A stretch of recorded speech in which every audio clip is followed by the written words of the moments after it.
Entendendo o aprendizado canino. Max Macedo.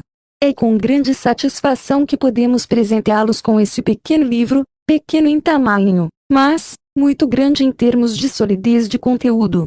Meu objetivo é apresentar uma simples, mas bem fundamentada noção das questões relativas ao aprendizado, desenvolvimento neurológico e social dos cães. Somos muito carentes de literatura técnica especializada no assunto, especialmente em língua portuguesa, e, por isso, já estamos debruçados na elaboração de uma obra bem mais profunda e completa para ser lançada nos próximos meses. Apesar da ainda muito pouco desenvolvida em nosso país, a área dos estudos de comportamento animal é muito ampla, e abrange desde aspectos do bem-estar animal, da etologia, da clínica comportamental e resolução de problemas, até as questões relativas à cognição, aprendizado e treinamento, que são objeto desse livro. Minha área de atuação, assim como o enfoque desse texto, é o desenvolvimento comportamental normal, a neurofisiologia do comportamento, a cognição e o treinamento. Tenho convicção da importância das outras áreas de estudo e atuação profissional, mas é importante deixar claro que o meu trabalho é de prevenção de problemas, através da preparação das famílias e ambientes para a recepção de um indivíduo são, e sua adequada educação, para termos donos sãos e cães sãos. Esperamos que o nosso projeto de ensino, iniciado com meu blog www.masmacedo.com.br e agora com esse texto, possa despertar em todos os amantes do universo canino, CDM proprietários, médicos veterinários, zootecnistas ou treinadores profissionais, uma maior avidez na busca de conhecimentos científicos de aplicação na educação e treinamento de nossos amigos caninos. Boa leitura e bons treinos. Introdução. 7. Como os cães aprendem? Podemos definir o aprendizado como sendo uma forma de um indivíduo reagir ao ambiente, modificando o comportamento através da utilização de sinais perceptíveis sensorialmente ou de instrumentos disponíveis, com fins de solucionar problemas para obter algum benefício. Existem duas formas básicas de aprendizado, o de reações involuntárias ou reflexos, e o de ações voluntárias. De fato, apesar de serem mecanismos diferentes, durante as diversas situações práticas e reais, normalmente as duas vias ocorrem simultaneamente, pois cada ação é inevitavelmente repleta de emoções, sensações e percepções ambientais. Trata-se do aprendizado de reações involuntárias. Essa via de aprendizado foi descrita inicialmente de maneira sistemática e científica pelo médico russo de nome Ivan Petrovich Pavlov, que efetuou na Alemanha um extenso trabalho com a fisiologia da digestão a partir de 1879, trabalho esse que culminou com o Prêmio Nobel de Medicina de 1904, e desencadeou nos estudos do condicionamento, área que lhe deu a maior projeção histórica. De 1902 até a sua morte em 1936 concentrou suas pesquisas nos fenômenos do condicionamento. Pavlov pode ser considerado o fundador dos estudos experimentais do aprendizado animal. Primeira lei do aprendizado, condicionamento clássico. 8. De uma maneira resumida, o experimento de Pavlov assim se desenrolou. Como seu trabalho inicial era focado na fisiologia da digestão, e, no período em questão buscava descrever as fases da digestão, iniciou investigando o que posteriormente veio a ser denominado de fase cefálica da digestão, que é a etapa em que processos fisiológicos ocorrem antes da chegada da comida ao estômago. Naturalmente, há muito se conhecia que alterações ocorriam nos organismos mesmo antes da entrada do alimento na boca, como por exemplo o aumento da secreção salivar, pela simples percepção visual ou olfativa da comida, e, para a melhor descrição dessas ocorrências, preparou um experimento que, num primeiro raciocínio, lhe pareceu controlado. Pavlov efetuou uma incisão no ducto salivar de um cão, canalizando sua produção de saliva para um tubo coletor e medidor. Além disso, dentro da premissa da necessidade do controle para um experimento científico, colocou o cão em cima de uma mesa e, preso a um peitoral, para limitar sua movimentação, como no esquema abaixo. 9. Inicialmente, conforme o previsto, sempre que lhe era apresentada a comida o cão respondia automaticamente com o aumento da salivação. Porém, algo começou a sair do controle do pesquisador. Na medida em que os dias se passavam e o experimento se repetia, o cão começava a, cada vez mais, antecipar o momento em que começava a salivar. Isso criou uma dificuldade para Pavlov, pois, ele perdera o controle do momento da salivação, colocando em risco o experimento. Aquilo que surgia como problema iria se tornar, na sequência, uma grande revolução na ciência. Sua resposta ao problema foi criar uma caixa acústica e visual em torno do cão, para que ele não pudesse perceber a rotina, e, portanto, não mais salivar antes da apresentação de comida. Devido aos fatos observados na perda do controle do experimento causados pela resposta cada vez mais antecipada a eventos rotineiros que precediam a alimentação, Pavlov percebeu que o cão poderia salivar não só em resposta à comida, mas a algum sinal ambiental associado à comida. Essa percepção foi a grande revolução na ciência do aprendizado. Como Pavlov constatara a existência dessa possibilidade de associação ou conexão de algum sinal ambiental com a alimentação, e que esse sinal poderia evocar as respostas anteriormente exibidas apenas mediante a apresentação de comida, começou, com o agora encaixotado cão, a acionar um metrônomo sempre antes de abrir a escotilha da caixa acústica e apresentar a comida através dela. Pavlov observou que, na medida em que as repetições dessa rotina se seguiam, o cão começava, de forma gradativa e progressiva, a salivar assim que escutava o som do metrônomo, até um momento em que passou a salivar na mesma intensidade e volume respondendo ao som do metrônomo quando comparada à intensidade e volume anteriormente registrada como resposta estrita à apresentação de comida. Nesse momento passou a denominar fatos e eventos. 1. Estímulo incondicionado alimento. 2. Reflexo incondicionado salivação em resposta à apresentação do alimento. 3. Estímulo condicionado som do metrônomo. 4. Reflexo condicionado salivação em resposta ao som do metrônomo. A partir de então iniciaram-se novos ensaios e experimentações, realizando os mesmos procedimentos com campainhas, luzes etc., sempre com resultados similares. Estava então estabelecida a chamada primeira lei do aprendizado, ou lei do condicionamento clássico. Não é difícil de se imaginar que isso foi apenas o começo, e que, nas mãos de um genial pesquisador, já prêmio Nobel, ainda muita coisa surgiria como desdobramento desse experimento inicial.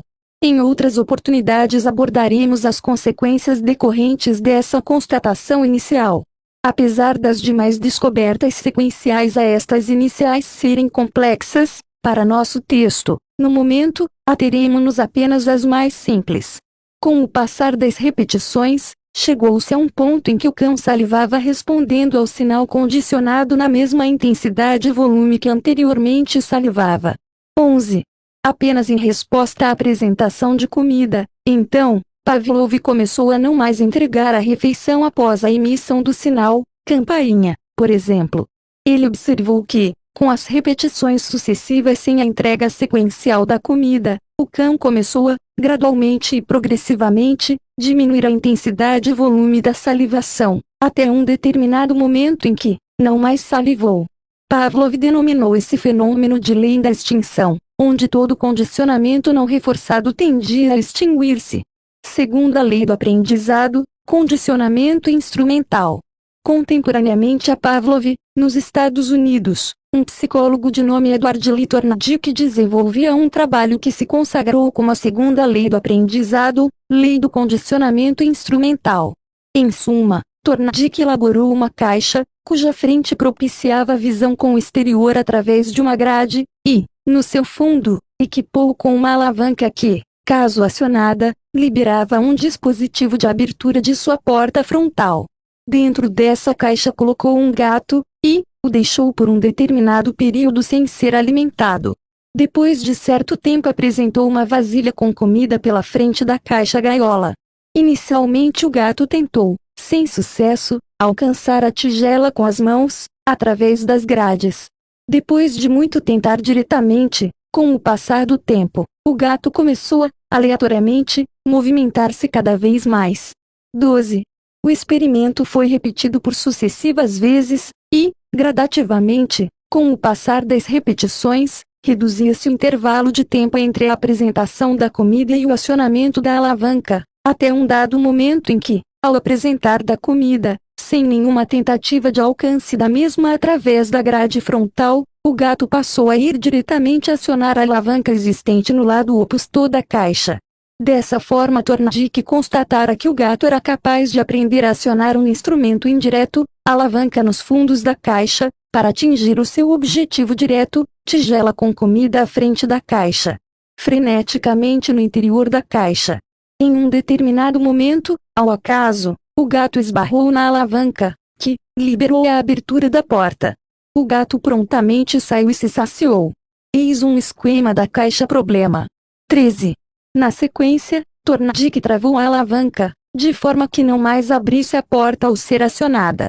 O observado foi que, com o passar do tempo e tentativas mal-sucedidas, o gato deixava gradualmente de tentar acioná-la com o intuito de obtenção da comida, e retornava ao seu comportamento inicial de tentar alcançar a comida de maneira direta através da grade frontal da gaiola. Thorndike denominou o observado de lei do efeito, que reza que toda futura ocorrência de determinado comportamento é consequência de seu sucesso ou insucesso anterior. 14. 1. Sinais. 2 sinais claros devem ser emparelhados. Pode ser um emparelhamento de 2 sinais visuais, ou 2 sonoros, ou 2 táteis ou mistos. Um dos dois deve ser um sinal que anteriormente já, automaticamente, evoque uma resposta, ou por ser um estímulo incondicionado, ou por ser um estímulo condicionado. 2. Timing. Existe uma janela máxima de tempo para que um sinal seja conectado a outro. Ela varia entre 0,5 segundo a 2,5 segundos, sendo que, quanto mais próximo de 0,5 segundos melhor o estabelecimento da conexão, e, alguns analistas mais modernos defendem que se um reforço, seja negativo ou positivo, ocorrer simultaneamente ao comportamento, obter-se-á melhor efeito sobre a modificação do comportamento. Criando conexões para que haja o estabelecimento de uma conexão ou associação entre 2 sinais, algumas regras devem ser consideradas. Regras básicas para o condicionamento. 15. 3. Sequência. A sequência dos sinais deve ser sempre um novo sinal, sinal que queremos ensinar, um estímulo até então neutro, apresentado antes do velho sinal, estímulo incondicionado ou seja, que já evoque resposta anteriormente. Se essa ordem for invertida não haverá conexão. 4. Repetições. Só ocorre a conexão depois que um padrão de ocorrências repetitivas é percebido pelo sistema nervoso. Cada sinal que se intenta condicionar necessita de um certo número de repetições pareadas para que a conexão entre ambos possa ser estabelecida e o refluxo possa, então, responder ao novo sinal. 16. Conhecimentos básicos de neurofisiologia. Permita-me abordar um assunto que, inicialmente pode parecer algo por demais dissociado do título do livro, ou, talvez algo mais voltado para profissionais da área médica. Peço que o leitor tenha um pouquinho de paciência, pois, a compreensão de informações elementares referentes à neurofisiologia, ciência que estuda o funcionamento normal do sistema nervoso, facilitará o entendimento de questões importantes dos aspectos sociais relacionados ao desenvolvimento etário, do aprendizado, da coordenação motora, e das emoções de nossos cães. O neurônio, principal unidade funcional do sistema nervoso. O neurônio é uma célula funcional do sistema nervoso, SN, e é a unidade básica responsável pelo processamento e transmissão das informações, sejam elas químicas ou elétricas. Normalmente os neurônios são compostos de 4 regiões morfologicamente distintas: o corpo celular, os dendritos, onde informações provenientes de outros neurônios são recebidas, um prolongamento da membrana denominado axônio, e uma terminação pré-sináptica na extremidade do axônio, para transmitir informações para outro neurônio ou fibra muscular. O axônio é revestido por uma cobertura gordurosa denominada bainha de 17. Mielina, responsável por aumentar a velocidade do tráfego de informações ao longo do comprimento do axônio. A sinapse é a junção entre a terminação pré-sináptica de um neurônio e a célula adjacente, que pode ser um outro neurônio ou uma fibra muscular. Neuroplasticidade. 1. Neurosinaptogênese. Apesar da estrutura do encéfalo já estar praticamente formada ao nascimento, ainda em fase embrionária inicia-se o desenvolvimento das sinapses ou junções nervosas, a chamada neurosinaptogênese, porém, o seu pico se dá depois do nascimento. Simultaneamente à sinaptogênese, ao aumento do tamanho dos neurônios, de suas árvores dendríticas e os axônios vão sofrendo mielinização. 18. 2. Poda sináptica. Poda sináptica é um fenômeno sequencial à neurosinaptogênese pós-natal, e visa eliminar sistemas redundantes, ou seja, cortar as sinapses desnecessariamente existentes, para melhor transmissão dos potenciais de ação e um ajuste fino na transmissão dos comandos com os órgãos efetores e músculos. O reflexo. O sistema límbico. Um reflexo pode ser definido como uma resposta involuntária e qualitativamente invariável do sistema nervoso a um estímulo. Cunningham, 2008. O reflexo é a mais simples função geral do sistema nervoso, detecção de estímulos sensoriais, seu processamento e uma resposta motora. O sistema límbico é uma unidade funcional cerebral composta por diversas estruturas relacionadas ao estabelecimento de uma ligação entre o sensorial e o emocional, além da memória e navegação espacial, tais como o hipocampo, amígdalas e hipotálamo, entre outras estruturas. Importantes processos relacionados ao nosso interesse ocorrem dependentes dessas estruturas trabalhando de forma integrada, tais como a memória de recompensa alimentar por resolução de problemas ou execução de tarefas, e respostas a estímulos aversivos. O sistema límbico é a principal parte do cérebro envolvida com os aspectos comportamentais. 19. Uma de suas estruturas, a amígdala, é responsável pela formação de associações entre estímulos e recompensas e pela associação entre processos sensoriais e emocionais. O hipotálamo, que é o principal centro da expressão emocional, entre outras funções, controla uma glândula, a hipófise, que por sua vez secreta hormônios que interferiram na homeostase do organismo, alterando, por exemplo, a pressão arterial, frequência cardíaca e temperatura corporal. O hipotálamo estabelece a conexão entre o sistema nervoso e o sistema endócrino. A dopamina. A dopamina é um neurotransmissor produzido no mesencéfalo, região do tronco cerebral. Suas funções envolvem controle de movimentos, aprendizagem, humor, emoções, cognição e memória.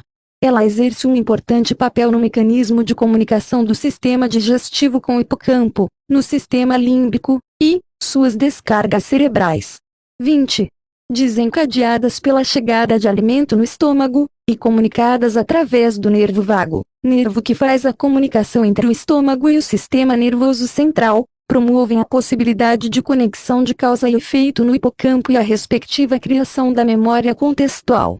Quando o animal recebe comida após a execução de determinado exercício, a dopamina é liberada no cérebro, gerando sensação de satisfação, desenvolvimento de uma conexão positiva entre a execução do exercício e o alimento, e a criação pelo hipocampo de uma memória curta e posterior conversão em memória antiga, promovendo dessa forma o aumento da possibilidade de ocorrência futura desse comportamento. Lei do efeito.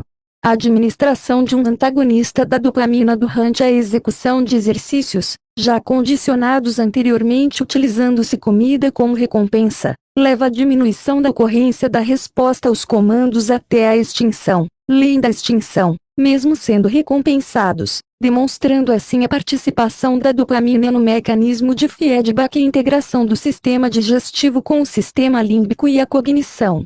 21. O desenvolvimento do filhote. Períodos críticos. 1. Período neonatal. Vai do nascimento até os 14 dias. Nesse período o cãozinho está restrito principalmente a mamar e a dormir. O tato é um sentido já bem desenvolvido ao nascimento. 2. Período transicional. Vai dos 15 dias aos 21 dias, e começa com o momento da abertura dos olhos, ocorre aí a transição do rastejo para a marcha. Começa-se aí a percepção da existência dos irmãos. Assim como em outras espécies, e inclusive o homem, os cães passam por fases circunscritas da vida denominadas períodos críticos. Determinados tipos específicos de aprendizado devem ocorrer nesses períodos, ou, caso contrário, de alguma forma, permanecerá uma lacuna. Durante estas janelas o indivíduo estará mais suscetível a eventos externos específicos, o mesmo não ocorrendo fora desses tempos. Os cães apresentam 4 períodos críticos básicos, sendo que, dos 4, o terceiro é o mais importante em toda a vida do cãozinho. 22. 3. Período social. Vai dos 21 dias até, aproximadamente, 12 semanas de idade. Seu início é mais definido, mas, seu término nem tanto. É sem dúvidas o período mais importante de toda a vida do cão, pois nele ocorrem fases de indispensável necessidade de estabelecimento e direcionamento social, início do aprendizado estável e pico da velocidade de aprendizado condicionado, grande desenvolvimento da coordenação motora, formação de hábitos alimentares e estabelecimento de hábitos higiênicos. É nesta fase que o filhote deverá ser exposto às espécies que queremos que ele conviva no futuro, como o ser humano, outros cães, gatos etc. Caso não haja adequada exposição durante esta fase, lacunas sociais de diversas formas e proporções permanecerão para toda a vida. O aprendizado estável inicia-se em torno das 8 semanas, e apresenta um pico de velocidade de desenvolvimento de reflexos condicionados em torno das 12 semanas. Muito da coordenação motora fina só poderá ser desenvolvida nessa fase, pois, ainda ocorre no sistema nervoso de maneira mais intensa e generalizada o fenômeno da neuroplasticidade, com a neurosinaptogênese e poda sináptica, conforme vimos na neurofisiologia. Diversos experimentos demonstram distúrbios sociais em cães decorrentes da não exposição social adequada durante essa fase. Caso o filhote não tenha contato com seres humanos, poderá ser ou excessivamente arredio, ou excessivamente agressivo com 23 pessoas, e, da mesma forma, se um filhote não tiver contato com outros cães, poderá desenvolver comportamentos antissociais em relação a outros cães que não serão mais solucionados. Esse desenho esquemático nos mostra a diferença observada em neurônios de ratos de 2 grupos diferentes, um crescido em um ambiente pobre, e outro, em um ambiente enriquecido, devido à estimulação sensorial durante períodos sensíveis. Podemos afirmar com tranquilidade que, a partir dos 55 ou 60 dias de idade, é o grande momento para iniciarmos no filhote o condicionamento de um ambiente motivacional e o ensino de fundamentos, posições e coordenação motora. Na verdade, ocorrem, de maneira coincidente e simultânea, diferentes e paralelos processos e fenômenos nesta fase da vida do filhote, são processos sociais, motores, cognitivos, de hábitos alimentares e de higiene.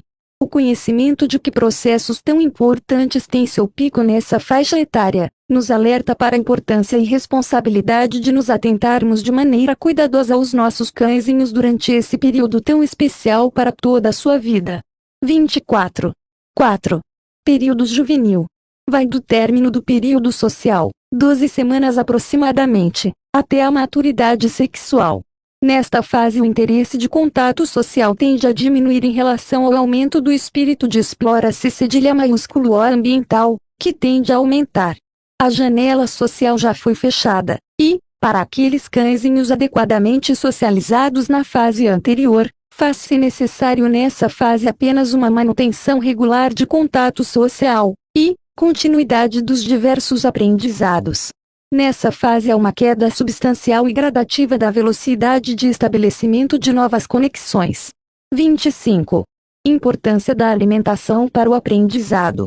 Fome, o maior motivador há muita confusão sobre o assunto, e a maior parte das pessoas tende a acreditar que proporcionar alimenta-se cedilha maiúsculo O farta e à vontade é algo positivo e benéfico para o cão.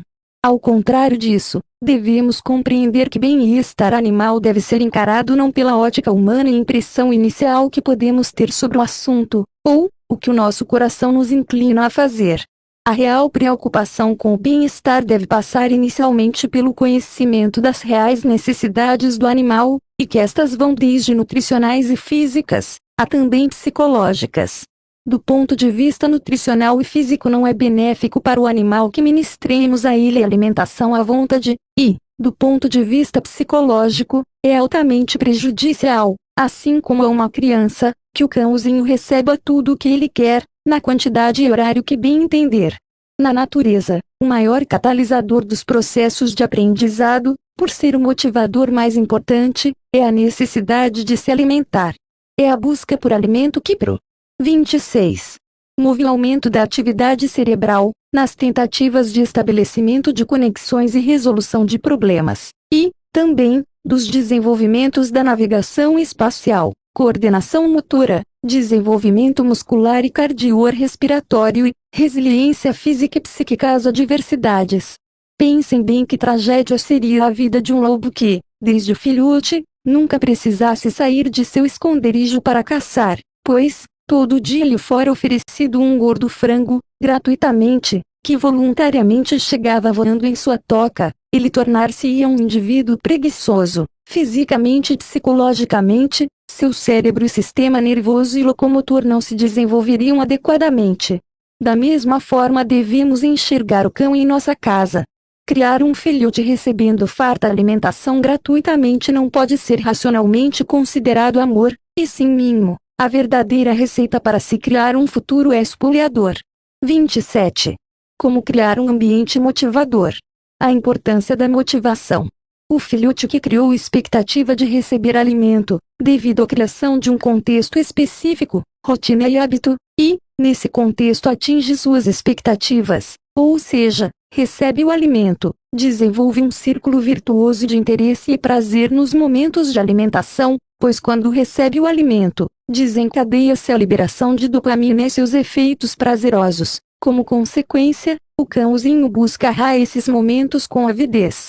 É incrível e inquestionável o fato de que o aprendizado proporcionado pela motivação atinge possibilidades muito além do que podemos muitas vezes imaginar, e, a força, além de limitar o potencial de aprendizado, torna-se desnecessária quando conhecemos e aplicamos o conhecimento dos mecanismos de aprendizado e a lei do efeito.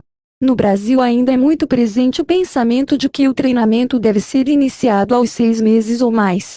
Essa cultura ainda é uma influência das metodologias de treinamento estabelecidas desde o princípio do século XX, que se utilizavam da via negativa ou compulsiva para o ensino. O prejuízo decorrente de se iniciar tão tardiamente é muito grande, pois, como pudemos ver anteriormente, a fase mais rica e fértil sob o ponto de vista de desenvolvimento cognitivo, motor e social do cãozinho se dá entre as 7 e as 12 semanas, e, muitas coisas facilmente ensináveis nessa 28. Fase serão muito difíceis de serem desenvolvidas mais tarde, sobretudo a coordenação motora. Qual a melhor recompensa? Qual o melhor prêmio? Qual o melhor petisco ou guloseima? Esse questionamento é comum, e nasce em decorrência da não compreensão de que na natureza os animais aprendem as diversas habilidades motivados pela necessidade de se alimentar, e não por esperarem um extra ou um prêmio além da alimentação. De fato, pensando num todo, compreendendo-se que motivação é algo que nasce de dentro, não é possível motivarmos um indivíduo, mas sim propiciarmos condições para que ele se motive. Caso o mais visceral elemento motivador for saciado fora do contexto do aprendizado, perdemos um mais poderoso meio natural de motivação, que é a necessidade de se alimentar. Petiscos ou guloseimas extras não têm a força motivadora necessária para levar o cão a superar suas dificuldades e solucionar problemas de ordem gradativa de progressão de dificuldade. Assim que os problemas tornarem-se mais difíceis, serão menos motivadores e desafiadores, e o cãozinho desanimará deles, porque tem a tranquilidade que mais tarde, na hora prevista, receberá gratuitamente o seu elixir da vida, uma panela de comida. Isso é antinatural. Na natureza não surgem frangos voando dentro das tocas pela manhã. Isso seria catastrófico para o desenvolvimento geral dos animais, em todos os aspectos, cognitivos, motores e sociais. A luta pela alimentação é o grande motor propulsor do desenvolvimento saudável de mentes e corpos.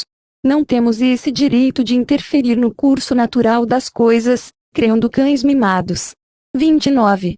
E espoliadores, com cérebros e corpos preguiçosos. Quando assumimos um cão, assumimos o compromisso com o bem-estar dele, e aquilo que é realmente bom para ele muitas vezes pode ser muito diferente do que pensamos. Caso criemos no filhote uma percepção que a sua alimentação e sobrevivência depende dele colocar o seu cérebro e corpo para funcionarem, todo o seu organismo irá gradativamente se mobilizando em função disso, e o verdadeiro bem-estar animal estará sendo desenvolvido. Não dê petiscos ou guloseimas, faça que a alimentação normal seja o próprio prêmio para os aprendizados. A importância da relação necessidade X-provedor. Para que o cão aprenda a aprender conosco, além da questão social, é muito importante também criarmos uma relação clara de dependência alimentar. Caso a sua refeição cedilha maiúsculo A seja servida em uma panela num canto do canil ou da casa, a criação desse entendimento não é possível. Se queremos que o cão nos enxergue como um professor, ou seja, como um meio de aprendizado e resolução de problemas, muito mais do que comprarmos a ração no supermercado e colocarmos em sua panela se faz necessário. É imprescindível que estabeleçamos uma correlação muito direta entre ele e nós, entre o executar algo e o seu sucesso, entre a resolução de um problema por nós proposto e a sua recompensa. Para isto, a melhor coisa a ser feita é a comida ser dada pela nossa mão, diretamente, sempre imediatamente após ele executar algo por nós proposto. 30. A importância do desenvolvimento do mecanismo de procura. O contexto. A certeza. No início, basta que ele olhe para nós para que ele receba o alimento. Isso já pode ser considerado um belo trabalho para um jovem pupilo, mas, na medida em que ocorre esse condicionamento, com esse comportamento automático quando chega o momento da alimentação, podemos aproveitar a expectativa evocada para, gradativamente, cada vez mais, exigir um pouquinho mais de trabalho por parte dele antes que seja recompensado. O contexto é fundamental para evocar um mecanismo de procura de algum gatilho ou instrumento que libere a comida. Devemos procurar ensinar cada coisa específica a quem tentamos em um contexto específico claramente correlacionado com ela, especialmente no início. Isso ajudará o cãozinho a entrar rapidamente no espírito da coisa assim que estivermos naquele ambiente específico, fortalecendo sua motivação e clareando cada vez mais para ele o que dele requeremos em cada situação. Tanto para a criação do contexto descrito anteriormente, quanto para que cada exercício ou movimento tome forma em cada contexto, o filhote deve ter a certeza de que será recompensado. Não podemos mentir para o nosso pupilo, ou estaremos sujeitos às leis da extinção e do efeito. 31. O clicker, uma ferramenta extraordinária. O clicker é uma ferramenta pequena, barata e muito simples de se utilizar, mas que, caso usado adequadamente, e quem o utilize realmente compreenda os processos, poderá ser extremamente eficaz, substituindo a necessidade de parafernálias de equipamentos, técnicas e habilidade pessoal. Trata-se de uma caixinha plástica simples, pequena, que cabe entre os dedos da mão, e que tem dentro dela uma plaquinha metálica que quando apertada provoca um som típico, único, metálico, um clique.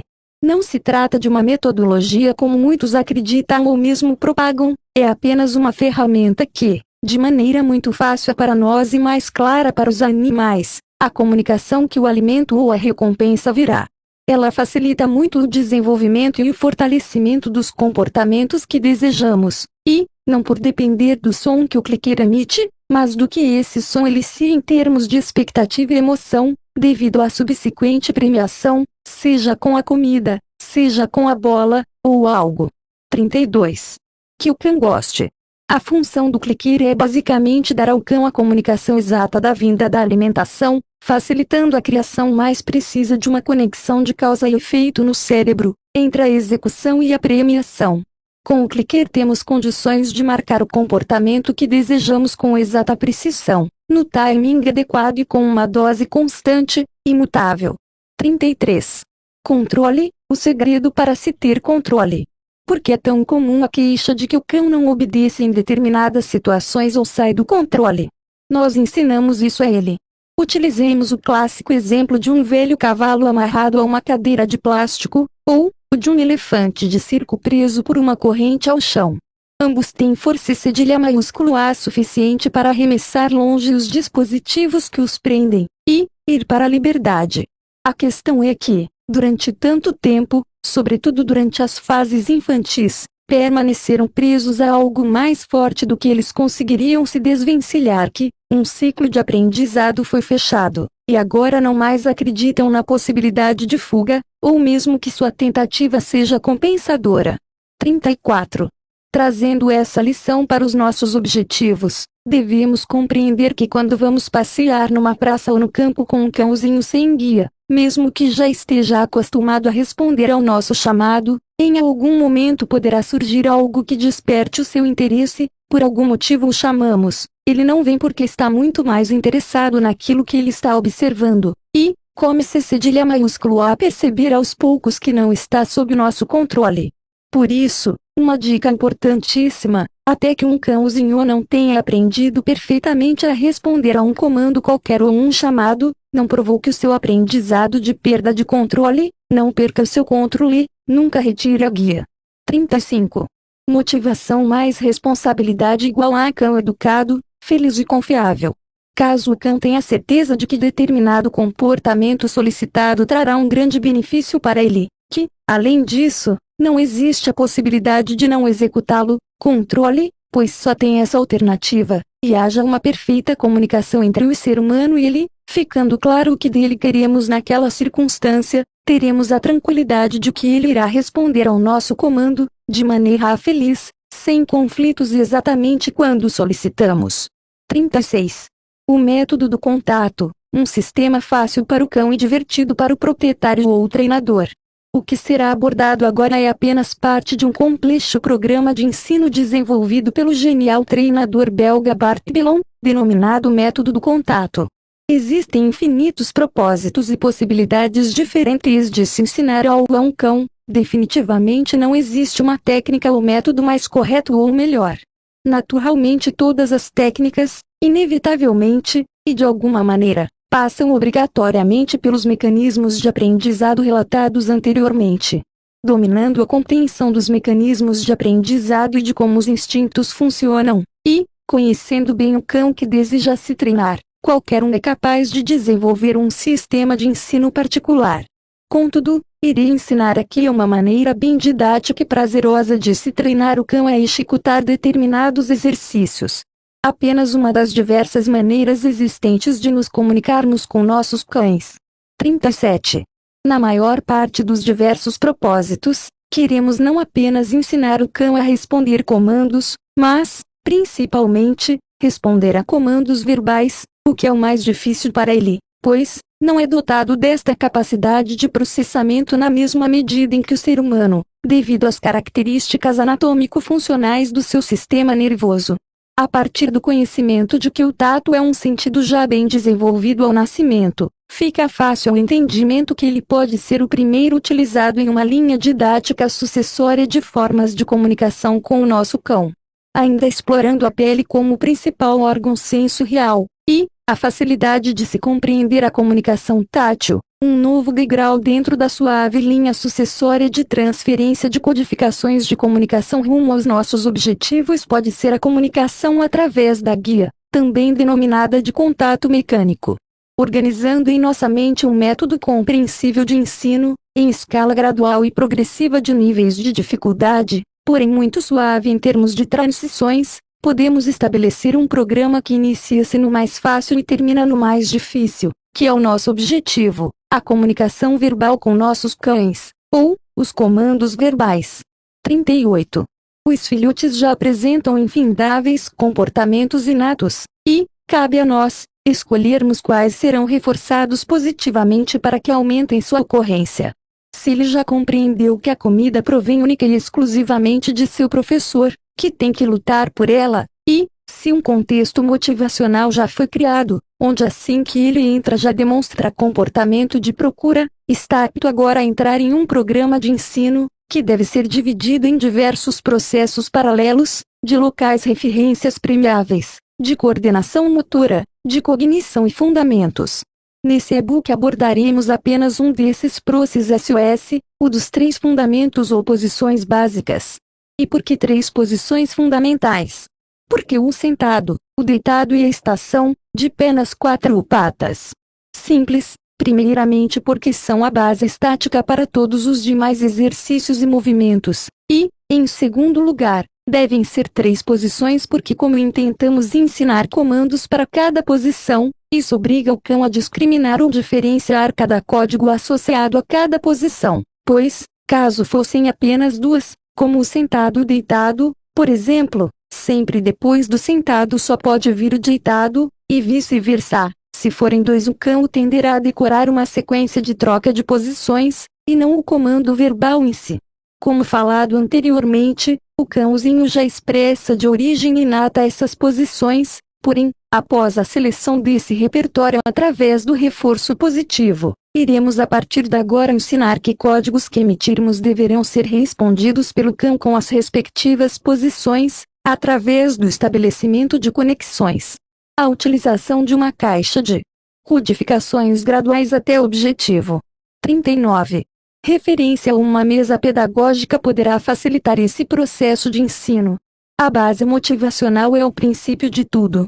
Havendo já bem criado e estabelecido o ambiente e contexto motivacionais, vamos, em sequência, começar a premiar, dentro da caixa ou em cima da mesa, sempre apenas as 3 posições que queremos: sentado, deitado, estação.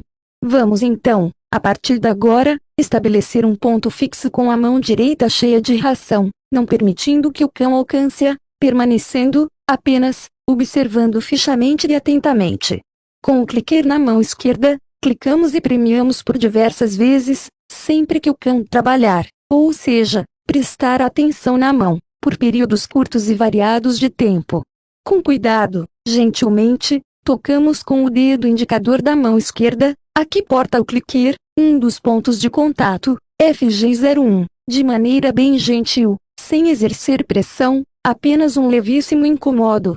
O contato do dedo no ponto deve permanecer continuamente, até que o cão exiba a posição que queremos. Assim que a posição for tomada, o toque deve ser retirado, o clicker deve ser acionado e a comida é levada à boca do cão, nesta sequência, de maneira clara e cadenciada. 1. Contato manual. 40. Os 3 pontos de contato. Vamos utilizar para demonstrar a técnica o meu amigo Bimbo. Serão necessárias centenas de repetições nessa etapa para que haja perfeito condicionamento e rápida resposta, antes que passemos para a etapa seguinte. Posição sentado. Posição em estação. Posição deitado. 41. Essa é a segunda etapa, onde transferiremos o aprendizado da codificação de comandos por toques em pontos para o uso da guia, em apenas um ponto, mas, em diferentes sentidos de aplicação do contato, cada sentido significando um novo comando para uma velha posição, já conhecida. Com base nos princípios de estabelecimento de novas conexões, aquilo que é um novo sinal, funciona inicialmente como um estímulo neutro, isto é, que não inicia a resposta. Porém, se cada vez que tocarmos a guia para cima, por exemplo, tocarmos imediatamente após com o dedo indicador no ponto de contato da traseira, que anteriormente já estava evocando perfeitamente a posição sentado, depois de algumas repetições perceberemos que o cãozinho começará a responder ao novo comando para a posição sentado, que a partir de agora será o toque com a guia para o alto. A sequência do processo a partir de agora será a seguinte: toque na guia para a posição desejada, imediato toque com o dedo no ponto de contato, o cão toma a posição, o contato é retirado, aciona-se o clicker, para marcar a resposta correta, e, comida. 2. Contato mecânico. 42. Os 3 sentidos de aplicação da guia. Posição sentado. Posição em estação. Posição deitado. Os novos comandos serão: guia para cima sentado. Guia para frente estação. Guia para baixo deitado. 43. Depois de centenas de repetições você perceberá que o cão começará a tomar a posição rapidamente, imediatamente após o contato com a guia, antes mesmo de você conseguir alcançar com o dedo o ponto de contato respectivo. Desse momento em diante não mais será necessário o contato manual, a não ser em eventuais dúvidas por parte do cão, em caráter confirmatório, de ajuda. Agora em diante, aquilo que era apenas um toque com a guia, deverá tornar-se um gentil contato contínuo, bem suave, sustentado em mesma dosagem até que o cão exiba claramente cada posição, para ser então claramente aliviado do contato, Ouvir o clicker, comida. Depois dessa fase exaustivamente praticada, entenda-se exaustivamente como muitas sessões de treino, mas com poucas repetições de cada posição em cada sessão, podemos pensar na transição para a próxima fase, que é a introdução dos comandos verbais. O aprendizado dos contatos manuais e suas posições, sua transição para os contatos mecânicos e suas prontas respostas é muito rápido, contudo, devemos nos preparar para um longo período de ensino dos comandos verbais, com muita paciência, compreendendo a dificuldade que o cão tem de aprender essa forma de comunicação, a verbal. Só alguns segredos: coerência, consequência negativa, suave e gentil contato com a guia, enquanto não é tomada a posição, consequência positiva por tomar a posição, alívio do contato com a guia seguido de premiação com a comida, e repetições e mais repetições, sempre lembrando. 44. Que o clicker será o marcador da posição, e deve sempre anteceder o mecanismo de liberação de comida. Nenhum movimento deve vir antes do som do clicker. Vamos agora nos aproximando de nosso objetivo final, que é do cão conhecer perfeitamente que cada comando verbal deverá ser seguido por uma posição respectiva. Essa é a terceira etapa, onde transferiremos o aprendizado da codificação de comandos por contatos com a guia, para comandos emitidos verbalmente. Com base nos princípios de estabelecimento de novas conexões, aquilo que é um novo sinal, funciona inicialmente como um estímulo neutro, isto é, que não inicia a resposta. Agora o comando verbal estará aí enquadrado. Porém, se cada vez que dermos um determinado comando verbal, puxarmos delicadamente a guia com fins de tomada da posição respectiva ao comando, depois de muitas repetições perceberemos que o cãozinho começará a responder ao novo comando, agora verbal, para cada posição já anteriormente condicionada. A sequência do processo a partir de agora será a seguinte: comando verbal, imediato contato contínuo na guia para a posição desejada, o cão toma a posição, o contato é retirado, aciona-se o clicker, para marcar a resposta correta, e, comida. 3. Contato verbal. 45. Os 3 sentidos de aplicação da guia. Comando senta. Comando para. Comando deita. Senta, sits ou sit sentado para, stay ou stay estação deita, plates ou down deitado. Os novos comandos poderão ser, aí sugerir em português, alemão ou inglês. 46. 1. A motivação é a base de tudo. Sem motivação não teremos bons resultados. Se o seu cão não está motivado, se ele não está buscando o aprendizado e focado no ponto fixo, repense seu treino, algo há de errado. 2.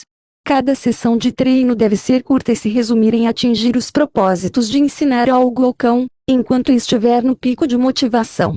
Em média, isso se dará entre 3 a 5 minutos em cada sessão de treino de um filhote, só para termos uma ideia. Porém, isso não é regra, o mais importante é a motivação observada. 3. Ao tirar o cão da caixa de referência ou da mesa, divirta-se com ele. Corra e brinque com uma bolinha. 4. Tenha paciência, ajude o cão. Sempre use a guia para encaminhá-lo para a posição desejada, mesmo que ele já esteja respondendo bem, e espere o ciclo do aprendizado estar completamente fechado antes de tentar executar com ele solto e a distâncias maiores. 5. É sempre recomendável começar a próxima sessão repetindo a forma em que se estava realizando a anterior, em uma espécie de revisão, principalmente quando se estiver na transição entre uma etapa e outra nova. 6. Conheça bem a teoria, mas aplique a teoria. Treine, treine, treine. Não se esqueça, tem que ser divertido para ambos. Importante. 47. Conclusão. Bem, esse foi apenas um breve resumo da grande complexidade do conhecimento já desenvolvido sobre o aprendizado canino e seu treinamento, contudo, já deve configurar uma carga grande de informações para um primeiro momento. Muita coisa ainda será disponibilizada continuadamente em nosso projeto. Continue nos acompanhando. Conceitos relativos aos impulsos ou instintos e tendências comportamentais inatas são fundamentais para ampliar em nossa compreensão do universo da educação e do treinamento, e serão oportunamente abordados em literaturas e instruções futuras, conjuntamente com um maior aprofundamento do conhecimento sobre o aprendizado e outras técnicas de treinamento. Reforçando o que comentei na introdução, minha missão é auxiliar na criação de uma nova mentalidade cultural em nosso país no que tange a criação de um melhor ambiente de educação para a formação de cães sãos mentalmente e fisicamente, e isso passa pelo compartilhamento do conhecimento que tenho adquirido durante essas mais de 2 décadas dedicadas com afinco à melhor compreensão do comportamento canino e de seu bem-estar, segundo a sua natureza e não segundo a ótica humana, que muitas vezes tem um entendimento distorcido sobre o que é realmente bom para o cão, e não para o que pensa o proprietário, ou para sua satisfação pessoal. 48. Bivar, Bani V. Comportamento Canino, um guia para veterinários, primeira edição. Editora Roca 2001. Cunningham, James G. Klein, Bradley G. Tratado de Fisiologia Veterinária 4. ed. Rio de Janeiro, Sanders Elsevier, 2008. XVI, 710 páginas. ISBN 9.788.535.227.970. Fuentes, Daniel. Neuropsicologia, Teoria e Prática 2 ed. Porto Alegre, Artmed, 2014, 432 páginas. ISBN 9.788.582.710.555. Haskins, Joane D. Pediatria Veterinária, Cães Gatos até 6 meses de idade. Manoli, 1993, 605 páginas. ISBN 8.520.401.112, ENC. Júnior, Joel Cavalheiro Martins. Neurodesenvolvimento e Neuroplasticidade, Parte 2. Artigo de Internet. McFarlane, David. Animal Behavior, Psychobiology, Ethology, An Evolution 2nd ed. Harlow, Longman Scientific e Technical, 1993, 585 páginas. ISBN 0582067219. Moreira, Márcio Borges, Madeiros, Carlos Augusto de. Princípios Básicos de Análise do Comportamento. Porto Alegre, Artmed, 2007, 221 páginas. ISBN 85.363.307.552. Most, Conrad. Training Dogs, a Manual. Wenatchee, United States of America, Dogwiz Publishing, 2001. Original Title, Die Abrichtung des Hundes, 1911. Pryor, Kern. Introdução ao treino de cães com o clicker. Edição Revista. Tórculo, Espanha, KNS Ediciones, 2013. Título original, Clicker Training for Dogs, 2005. Pryor, Kern. Não mate, a nova arte de ensinar e treinar. Edice cedilha maiúsculo ao revista. Tórculo, Espanha, KNS Ediciones, 2013. Título original, Danxout THE Dog, 1984. Heiser, Helmut. Der Schutzhund, THE Protection Dog, THE Training of Working Dogs in Protection Work. Canadá. Armin Winkler Publishing 1996. Bibliografia. 196. Bibliografia. 196. Bibliografia. 196.